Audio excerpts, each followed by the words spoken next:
이번 강의는 데이터 사전입니다. 데이터 사전 설명하기 전에 제가 질문 하나 합니다. 화면 아래쪽에 적어 두었습니다. 지구상에서 가장 거대한 데이터베이스는 뭘까요? 제가 강의 진행하기 전에 인터넷 탐색해 보았습니다. 그런데 어떤 데이터베이스가 가장 큰지 잘 나타나지 않았습니다. 그런데 저는 이렇게 생각합니다. 유튜브가 아마 이 지구상에서 가장 거대한 데이터베이스 중에 하나 아닌가 저는 생각하고 있습니다. 자, 그러면 데이터 사전이 뭔지 설명합니다. 현재 우리 생활은 데이터베이스 서비스에 둘러싸여 돌아가고 있습니다. 그러니까 유튜브는 뭘까요? 동영상 서비스를 하는 하나의 거대한 데이터베이스입니다. 자, 어떤 데이터베이스가 있을까요? 화면에 몇 개 적어 두었습니다. 기차표 예약 시스템, 인터넷 뱅킹 서비스, 쇼핑몰, 주식 거래 등이 다 뭘까요? 데이터베이스입니다. 그러니까 다시 한번 이야기하면은 현재 우리 생활은 우리 주변에 어떻게 될까요? 데이터베이스가 널려 있습니다. 그걸 우리는 알게 모르게 이용하는 것이죠. 자, 이렇게 많은 데이터베이스가 있는데 데이터 사전은 무엇이냐? 아래쪽 여기에 조그맣게 그려 두었습니다.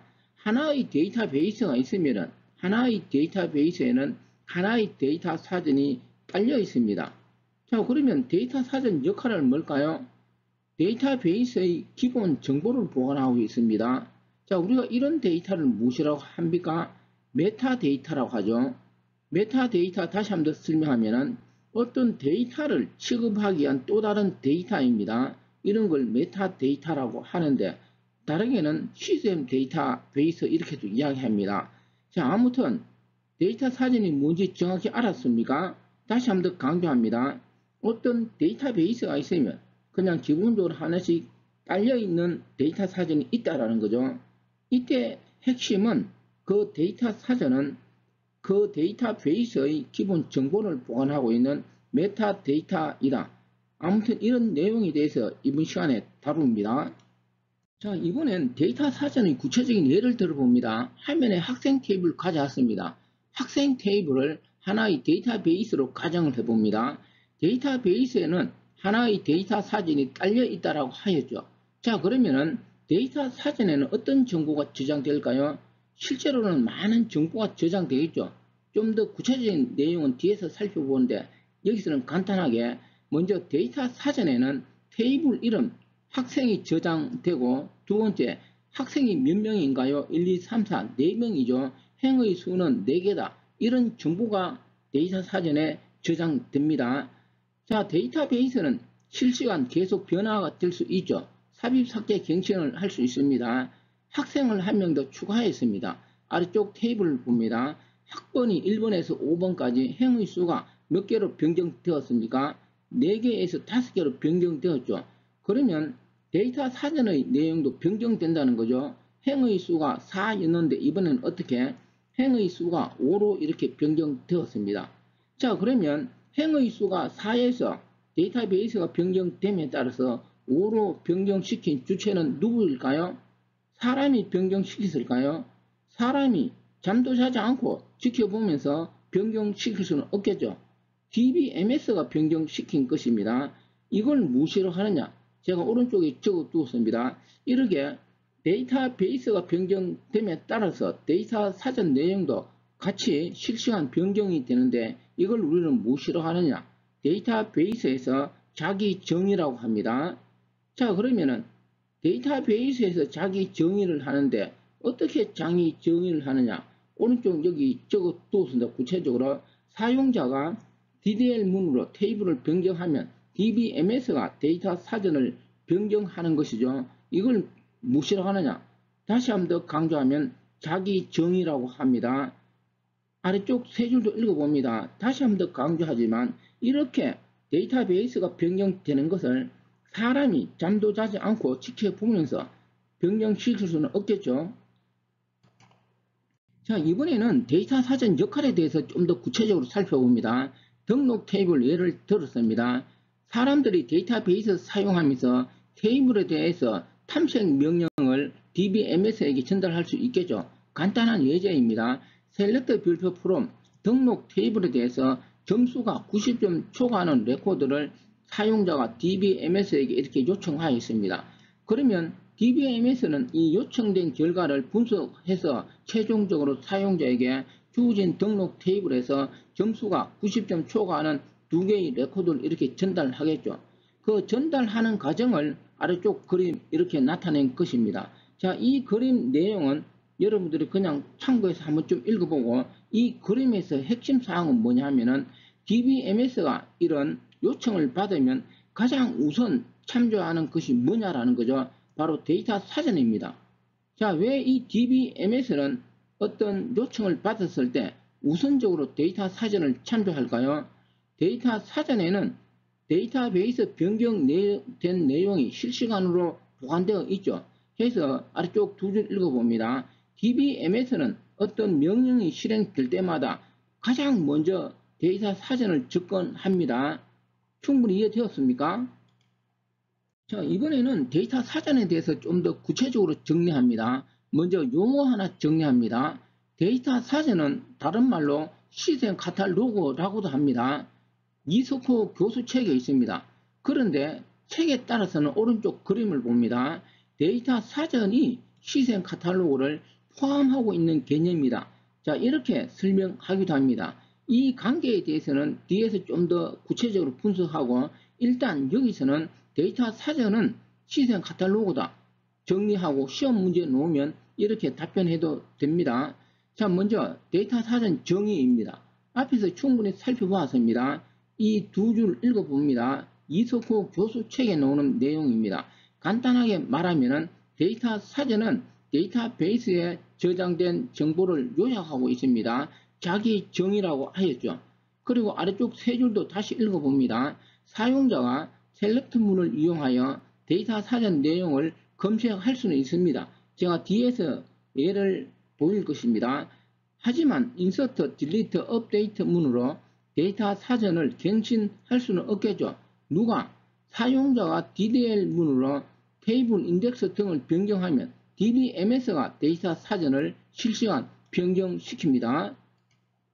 자, 이번에는 데이터 사전에 어떤 정보가 저장되느냐 정리합니다. 먼저 데이터 사전에 저장되는 정보는 DBMS마다 조금씩 다릅니다. 해서 데이터 사전에 구체적으로 어떤 정보가 저장되느냐 암기하려고 노력하지 않아도 됩니다. 뭐 그렇게 시험에 출제되는 것도 아니고. 자, 그러면 지금 화면에 보고 있는 이 표는 뭘까요? 일반적으로 데이터 사전에 저장되는 정보입니다. 이 내용은 아주 단순한 내용이죠. 데이터베이스 공부한 사람이면 금방 알 수 있는 내용입니다. 암기하지 않아도 기본적으로 알 수가 있는 거죠. 제가 간단하게 하나 읽어보면 당연하게 테이블 이름 이런 것이 데이터 사전에 저장되겠죠. 그리고 기본키, 외래키 이런 값들이 데이터 사전에 저장됩니다. 자, 그 다음 아래쪽을 봅니다. 데이터 사전을 어떻게 검색하느냐입니다. 제가 MariaDB 데이터 사전 검색하는 명령 예를 들었습니다. 역시 데이터 사전 검색 명령도 DBMS마다 조금씩 다릅니다. 간단하게 소개하면 셀렉터 탐색 명령으로 데이터 사전을 검색할 수 있습니다. 테이블 네임, 테이블에 대한 코멘트, 테이블의 행의 수 등을 어떻게 검색할 수 있다라는 것이죠. 역시 이런 것도 시험에 명령어는 출제되지 않고 있으니까 그냥 참고합니다. 자, 이번에는 데이터 사전, 다시 말하면 시스템 카탈로그에 실제로 어떤 정보가 구체적으로 저장되는지 다시 한번 더 살펴봅니다. 화면 내용 보면 금방 알 수가 있습니다.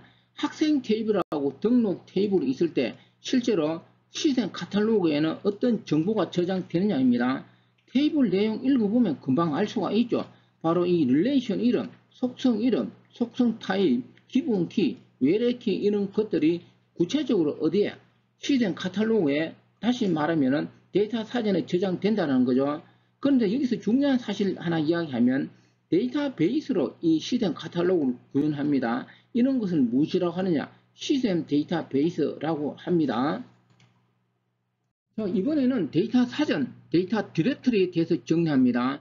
데이터 사전은 앞에서 많이 살펴보았죠. 그런데 여기서 추가로 정리할 것은 먼저 데이터 사전은 사용자하고 시스템, DBMS 모두 사용할 수 있습니다. 단지 사용자는 SQL을 이용하여 검색만 할 수 있죠. 갱신은 불가능합니다.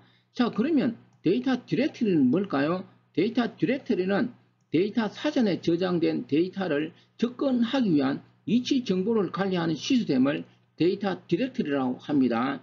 데이터 디렉터리는 사용자는 검색, 갱신할 수 없고 단지 시스템만 사용할 수 있습니다. 이 내용 잘 정리합니다.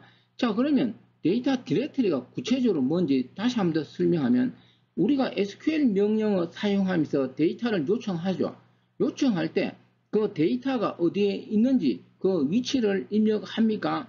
위치는 입력하지 않고 그냥 데이터 요청만 하는 것이죠. 그러면 어떻게 DBM에서 그 데이터를 찾아서 응답하느냐입니다. 바로 내부적으로 데이터 디렉터리를 운영하기 때문에 가능합니다. 그리고 아래쪽 네 줄도 읽어봅니다. 데이터 사전하고 데이터 디렉터리는 사용자 응용을 위한 데이터가 아니고 주로 시스템을 위한 데이터입니다. 이런 것을 무엇이라고 합니까? 메타데이터 이렇게 이야기하죠. 또 다르게는 내부적으로 데이터베이스 형태로 구현하기 때문에 시스템 데이터베이스라고 합니다. 자, 이번에는 데이터 사전하고 시스템 카탈로그 관계입니다. 앞에서 잠깐 이야기하였죠. 데이터 사전이 곧 시스템 카탈로그다. 뭐 이렇게 시험에 출제되기도 하고 이렇게 이스코 교수책에 적혀 있습니다. 그런데 어떤 책은 데이터 사전이 시스템 카탈로그를 포함하고 있다라는 거죠. 그 관계에 대해서 아래 많은 내용이 있는데 여러분들이 이 전체 내용은 그냥 한번 읽어보고 핵심 내용은 뭐냐면은 카탈로그가 생성되면은 데이터 사전에 저장되므로 데이터 사전이 무엇을 시스템 카탈로그를 포함하고 있다 이렇게 설명합니다. 그런데 현재 중요한 것은 뭘까요? 시험에 그냥 데이터 사전이 곧 시스템 카탈로그다 이렇게 출제되기 때문에 아래 많은 내용은 그냥 한번 읽어보고 참고하고 그냥 시험 문제 출제되면 데이터 사전이 곧 시스템 카탈로그다 뭐 이렇게 문제를 풀어도 됩니다. 자, 이번에는 기출문제 하나 분석합니다. 2021년 서울 7급에서 출제된 내용입니다. 데이터 사전하고 데이터 디렉터리에 대한 설명으로 가장 옳은 것은 입니다. 자, 1, 2, 3, 4 읽어보면 금방 답을 찾을 수 있습니다. 앞에서 충분히 설명하였습니다. 답은 1번이죠. 옳은 것은 데이터 사전은 DBMS가 스스로 생성하고 유지하는 것이죠. 이번 강의는 여기까지입니다.